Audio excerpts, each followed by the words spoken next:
Channel BK awareness. तो friend, आज के इस लेक्चर में हम लोग डिस्कस करने वाले हैं combination of two thin lenses in contact, यानी कि संपर्क में रखे दो पतले लेंसों का संयोजन, और इस संयोजन के आधार पे उन दोनों पतले लेंसों का हम टोटल फोकल लेंथ भी निकालेंगे। तो फ्रेंड, चलिए हम लोग स्टार्ट करते हैं लेक्चर को। सबसे पहले हमें दो थिन लेंस लेना होगा। तो चलिए फ्रेंड्स, यहाँ पे एग्जांपल के तौर पे हम दो थिन कॉन्वेक्स लेंस लेते हैं। तो ये जो है, हमने यहाँ पे दो थिन कॉन्वेक्स लेंस ले लिया जो कि बहुत ज़्यादा थिन है और एक दूसरे के कांटेक्ट में भी रखा हुआ है, और ये इसकी जो है कॉमन प्रिंसिपल एक्सिस है। ठीक है, कॉमन प्रिंसिपल एक्सिस। और ज़रूरी नहीं कि आप दो थिन कॉन्वेक्स लेंस ही ले, दो थिन कॉन्केव लेंस भी ले सकते हैं, दो थिन कॉन्वेक्स लेंस भी ले सकते हैं। जो रिजल्ट आएगा, जो टोटल फोकल लेंथ आएगी, वो सेम आएगी। ठीक है, तो चलिए हम यहाँ पे मान लेते हैं कि पहले वाले फर्स्ट वाले लेंस की फोकल लेंथ f1 है और सेकेंड वाले की फोकल लेंथ f2 है। ठीक है, हमने यहाँ पे एक ऑब्जेक्ट रखा है। ऑब्जेक्ट मान लीजिए कि पॉइंट के आकार का हमने ऑब्जेक्ट रखा है, और इस ऑब्जेक्ट का चलिए हम लोग इमेज बनाते हैं। तो यहाँ से प्रकाश की रेज निकलेगी और इस लेंस पे जाके टकराएगी। ठीक है, अगर ये दूसरा वाला लेंस नहीं होता, अगर ये दूसरा वाला जो हमने सेकेंड लेंस बोला, अगर ये दूसरा वाला लेंस नहीं होता तो क्या होता, इस जो ऑब्जेक्ट की फाइनल इमेज कहाँ बन जाती, मान लीजिए कि यहाँ पे आई डैश पे बन जाती। कब, अगर ये दूसरा लेंस नहीं होता तो। लेकिन दूसरा लेंस है, इसलिए दूसरे लेंस पे भी रिफ्रैक्शन होगा लाइट्स की बीम का, और जब लाइट्स की बीम इस दूसरे लेंस पे जाएगी तो फिर से इसका रिफ्रैक्शन होगा और इसकी फाइनल इमेज आई डैश पे नहीं बन के यहाँ पे आई पे बन जाएगी। ठीक है, लेंस बहुत ज़्यादा पतला है, इसलिए हम इसकी ऑप्टिकल सेंटर दोनों लेंस की अलग अलग नहीं मानेंगे, एक ही जगह मान लेंगे और वहाँ पे यहाँ पे मान लेंगे, और इसको कहेंगे कॉमन ऑप्टिकल सेंटर। और कॉमन ऑप्टिकल सेंटर से ही दूरी को मेजर करते हैं किसमें, लेंसेज में। तो ऑप्टिकल सेंटर मान ले कि यहाँ पे है, तो इससे हम डिस्टेंस पहले वाले इमेज, जो फर्स्ट वाले लेंस के अकॉर्डिंग जो इमेज बनी है उसको वी डैश मान लेते हैं, और जो दूसरे वाले लेंस के अकॉर्डिंग जो इमेज बनी है उसको वी मान लेते हैं। ये तो रहा इमेज पहला वाला, जब अगर सेकेंड लेंस ना हो तो, और ये दोनों लेंस यानी कि कह सकते हैं कि जो ये वी है, जो वी डैश है, जो वी है वो फाइनल इमेज है, और जो वी डैश है वो क्या है, वर्चुअल इमेज है, और फर्स्ट लेंस के अकॉर्डिंग भी इमेज है। तो चलिए हम और ये हमने मान लिया है कि यू डिस्टेंस पे हमने वस्तु रखा, ये हमें पहले ही मान लिया है। U भी निकल गया, V भी निकल गया, U निकल गया, V निकल गया। अब यहाँ सवाल ये पैदा होता है कि दो लेंस है, दोनों की फोकल लेंथ f1 और f2 है, तो फोकल लेंथ हम कॉम्बिनेशन के बाद फोकल लेंथ क्या लेंगे। ठीक है, तो इसके लिए हम क्या करेंगे, इसके लिए हम एक इक्विवेलेंट लेंस बनाएंगे। इन दोनों का इक्विवेलेंट लेंस मतलब ऐसा लेंस बनाएंगे जिसकी ऑब्जेक्ट की डिस्टेंस उतना ही हो जितना यू ही हो, और उसकी इमेज फाइनल इमेज की डिस्टेंस भी हो, और उसका जो फोकल लेंथ आएगा वही हम मान लेंगे कि इन दोनों के कॉम्बिनेशन के बाद टोटल फोकल लेंथ होगा। यानी कि चलिए इन दोनों का हम लोग एक इक्विवेलेंट लेंस बनाते हैं। जब इक्विवेलेंट लेंस बनाएंगे तो हम कॉन्वेक्स लेंस ही बनाएंगे, क्योंकि इक्विवेलेंट लेंस किसका बना रहे हैं, कॉन्वेक्स लेंस का ही बना रहे हैं। और मान लीजिए कि ये क्या है, इसके प्रिंसिपल एक्सिस है और यहाँ पे एक ऑप्टिकल सेंटर है। यहाँ पे मान लीजिए कि हमने यू डिस्टेंस पर ही क्या ऑब्जेक्ट को रखा है, कहाँ से, यू डिस्टेंस पर ही रखा है, और इस जब यहाँ से प्रकाश की रेज आएगी तो इससे रिफ्लेक्ट होके वी डिस्टेंस पर ही क्या फाइनल इमेज बनेगी। इसी को कहेंगे इसका इक्विवेलेंट लेंस, क्योंकि ऑब्जेक्ट डिस्टेंस भी सेम है और फाइनल जो इमेज डिस्टेंस भी सेम है। तो जो इस लेंस की फोकल लेंथ होगी, इन दोनों की टोटल फोकल लेंथ कॉम्बिनेशन के बाद भी होगी। तो मान लेते हैं कि इसका जो हमने फोकल लेंथ एफ वी मान लेते हैं। तो फ्रेंड, इस लेक्चर में हम लोग को एफ वी को ही निकालना है कि एफ वी क्या होगा, क्योंकि एफ वी जो होगा इन दोनों का टोटल फोकल लेंथ होगा।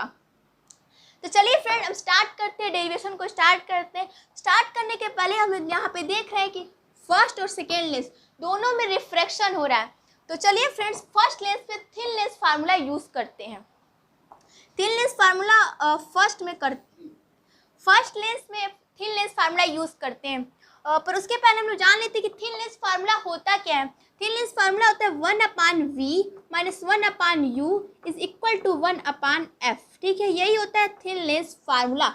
v क्या होता है, इमेज डिस्टेंस होता है, u क्या होता है, ऑब्जेक्ट डिस्टेंस, और f क्या होता है, उस लेंस की फोकल लेंथ होती है। तो चलिए फर्स्ट लेंस में हम लोग क्या निकालते हैं, थिन लेंस फार्मूला यूज़ करते हैं फर्स्ट वाले लेंस में।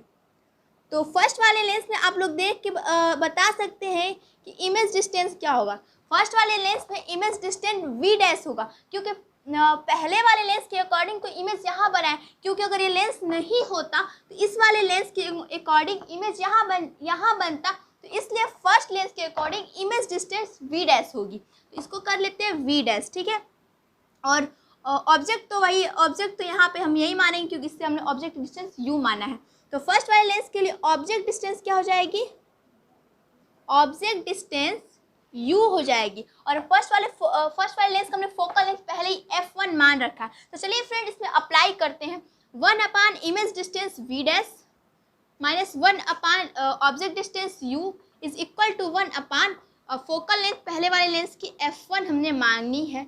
ये रहा हमारा इक्वेशन नंबर फर्स्ट। ठीक है, चलिए इसी तरह हम सेकेंड वाले जो लेंस है, सेकेंड वाला लेंस है, उस पर थिन लेंस फार्मूला यूज़ करते हैं। तो सेकेंड लेंस के लिए चलिए लिख लेते हैं सेकेंड। तो इसके लिए जो इमेज डिस्टेंस है,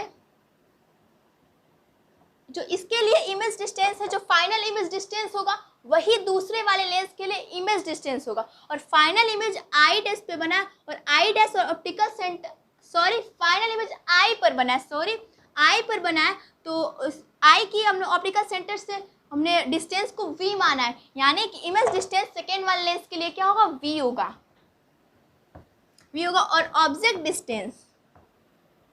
डिस्टेंस क्या होगा, ऑब्जेक्ट डिस्टेंस हमने पिछले वाले लेक्चर में बता लिया है कि जब दो मिरर हो, दो सरफेस हो या दो लेंस हो, तो पहले वाले सरफेस मिरर या लेंस से जो इमेज बनता है, जो पहले वाले लेंस के अकॉर्डिंग दूसरे वाले लेंस के लिए वो ऑब्जेक्ट का काम करता है। और पहला वाला ये लेंस है, और पहले वाले लेंस से जो हमने इमेज बनाई है आई डैश पे बनाई है, और ये इसलिए दूसरे वाले लेंस के लिए क्या करेगी, वो ऑब्जेक्ट डिस्टेंस का काम करेगी। और अब ये भी जान जाती है क्यों काम करेगी, क्योंकि दूसरे वाले लेंस पर यहाँ पे प्रकाश की रेज यहाँ पे आएगी, जहाँ से प्रकाश की रेज निकलती है वहीं पे ऑब्जेक्ट होता है, ऐसा कहा जाता है। यहाँ पे देखिए दूसरे वाले सरफेस को तो यहाँ पे प्रकाश आएगी, यहाँ से आती हुई प्रतीत होगी। तो फिर अगर ये पीछे बढ़ाएंगे तो पीछे देखिए कोई ऑब्जेक्ट पीछे नहीं देखेगा।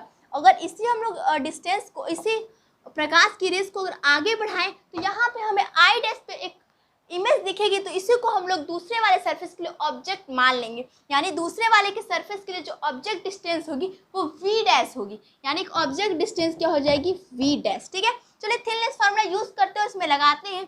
तो 1/v मतलब इमेज डिस्टेंस हमने v माना है, और 1/ ऑब्जेक्ट डिस्टेंस v डैश होगा, और is equal to 1/ focal length, जिस लेंस पे थिन लेंस फार्मूला यूज कर रहे हैं उसकी फोकल लेंथ, दूसरे वाले की फोकल लेंथ हमने f2 मान रखी है, तो क्या हो जाएगा f2। ठीक है, और ये क्या हो जाएगा, इक्वेशन नंबर सेकेंड हो जाएगा। ठीक है, चलिए हम इक्वेशन फर्स्ट और सेकेंड को ऐड कर लेते हैं। Adding equation first and second, तो क्या आएगा, आप लोगों को दिख रहा होगा 1/v डैश, ये दोनों एक दूसरे से कैंसिल हो जाएंगे, तो क्या बचेगा 1/v minus 1/u is equal to 1/f1 plus 1/f2। ये क्या हो जाएगा, ये इससे हमारा रिजल्ट मिल जाएगा। ठीक है, तो ये तो होगा इक्वेशन नंबर 3 मान हमने फर्स्ट लेंस सेकेंड लेंस में थिन लेंस फार्मूला यूज कर लिया है। चलिए जो हमने इक्विवेलेंट लेंस बनाया इसमें भी थिन लेंस फार्मूला यूज करते हैं। तो यूज करने के लिए यहाँ पे तो साफ साफ दिख रहा है कि यहाँ पे कुछ भी वर्चुअल ऑब्जेक्ट नहीं होगा, डायरेक्ट जो इमेज बना है और इमेज जहाँ बना और जहाँ ऑब्जेक्ट है इसकी डिस्टेंस को हम लोग इमेज और ऑब्जेक्ट की डिस्टेंस लेंगे। तो जो इक्विवेलेंट लेंस है इसके लिए हम मान लेते इसको इक्विवेलेंट लेंस नाम देते हैं। ठीक है, इक्विवेलेंट लेंस के लिए जो इमेज डिस्टेंस होगी वो क्या होगी, ये तो फाइनल इमेज बता रहे कि फाइनल इमेज जहाँ बनेगा वही होगा, और फाइनल इमेज कहाँ बना है, वी पे बना, और इसमें भी हमने वी लिया है। तो वी और जो ऑब्जेक्ट डिस्टेंस हो जाएगी वो क्या हो जाएगी, ऑब्जेक्ट डिस्टेंस u हमने मान रखा है u, और फोकल लेंथ हमने इसे पहले ही एफ ही माना है, एफ यानी इक्विवेलेंट लेंस। तो 1/v minus 1/u is equal to 1/f हो जाएगा, ठीक है। इतना हो गया। इसको इक्वेशन नंबर 4 कर लेते हैं। अब इक्वेशन 3 और इक्वेशन 4 को देख के क्या लग रहा है कि लेफ्ट हैंड साइड इक्वल है, तो राइट हैंड साइड भी क्या होगा, ऑब्वियसली इक्वल होगा। तो चलिए हम लोग इक्वेशन 3 और 4 के अकॉर्डिंग हम राइट साइड को इक्वल कर ले रहे हैं। तो क्या हो जाएगा 1/f is equal to 1/f1 plus 1/f2। और अगर एफ को हम लोग निकालते हैं तो क्या होगा, F 1/f is equal to f1 plus f2 upon f1 into f2। तो एफ इज इक्वल टू क्या हो जाएगा, f1 into f2 upon f1 plus f2। और हमें यही एफ ही निकालनी थी, क्योंकि एफ क्या है, इन दोनों लेंस के कॉम्बिनेशन के बाद जो फोकल लेंथ होगी वो एफ ही होगी, और हमें यही एफ ही निकालनी थी। तो एफ हम देख लेते क्या है, f1 into f2 upon f1 plus f2, ये है, ठीक है। तो फ्रेंड्स, आपको combination of two thin lenses के बाद जो उसकी फोकल लेंथ होगी वो अच्छे समझ में आई होगी, एफ कैसे होगी। और आपको अगर ये वीडियो अच्छी लगी तो प्लीज़ इस वीडियो को लाइक कीजिए, सब्सक्राइब कीजिए और शेयर कीजिए। Thank you.